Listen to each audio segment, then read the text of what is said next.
Habari. So hii ndio website ya Smart Prepo app na website zake ziko hapa chini. Kuna ya Kiswahili pamoja na ya Kiingereza. Ukienda hapa kwenye mistari mitatu unaweza kubadilisha lugha. Unaweza ukabonyeza hapa anza, na baada ya hapo itakuletea page hii ya kukuruhusu uweze kuingia. Kama hauna account utaenda hapa tengeneza account mpya. Sasa hivi ndivyo inavyoonekana. Kwa wale ambao nimewatumia link, mnaweza mkatumia hiyo link kuingia katika page hii, na wale ambao hamna hiyo link unaweza kutumia link hapa chini kufika katika ukurasa huu. Unaweza ukasign up kwa kutumia namba ya simu, email au Google account. Yes, baada ya kutengeneza account, application itakuingiza katika profile. Unachagua.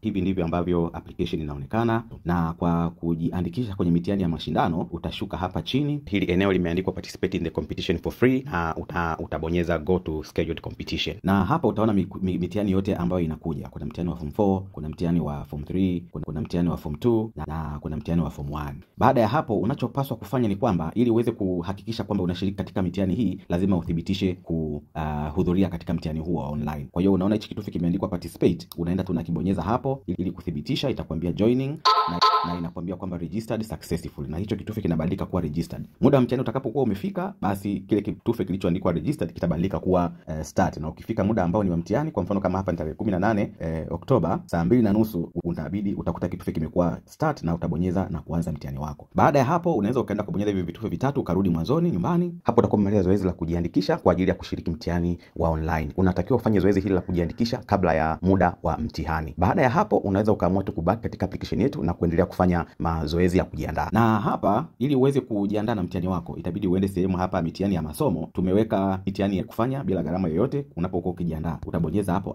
utaenda nenda omba mtihani. Kama wewe ni mwanafunzi wa form 4 unataka kujaribu kupractice mtihani kama vile wa geography, utaenda hapo utachagua ni O level, utaenda kuchukua hapa ni form 4, utachagua somo kama nataka ni practice kwa ajili ya mtihani wa geography, na aina ya mtihani utachagua. Sasa kwa sababu ni form 4 ni NECTA, ni vizuri ukachagua annual, mtihani wa Novemba. Baada ya hapo unaweza ukatengeneza mtihani, kaomba, na application tutakuandalia mtihani wako. Baada ya dakika chache mtihani wako utakuwa uko tayari na utasoma instructions za kufanya mtihani hapa. Baada ya hapo utaanza sasa, hapa utaendelea sasa na kufanya mtihani wako kama vile huu. Kishafika mwisho utabonyeza tambaza au submit, na hapo utakuwa umemaliza. Utakuwa umepata itakupa marks zako ulizopata, na baada ya hapo utatazama maelezo, au hiyo tunaita ndio marking scheme. Utabonyeza hapa, na hii ndio marking scheme. Unaweza ukaona jinsi ambavyo umefanya mtihani wako, wapi umekosea, wapi umepatia.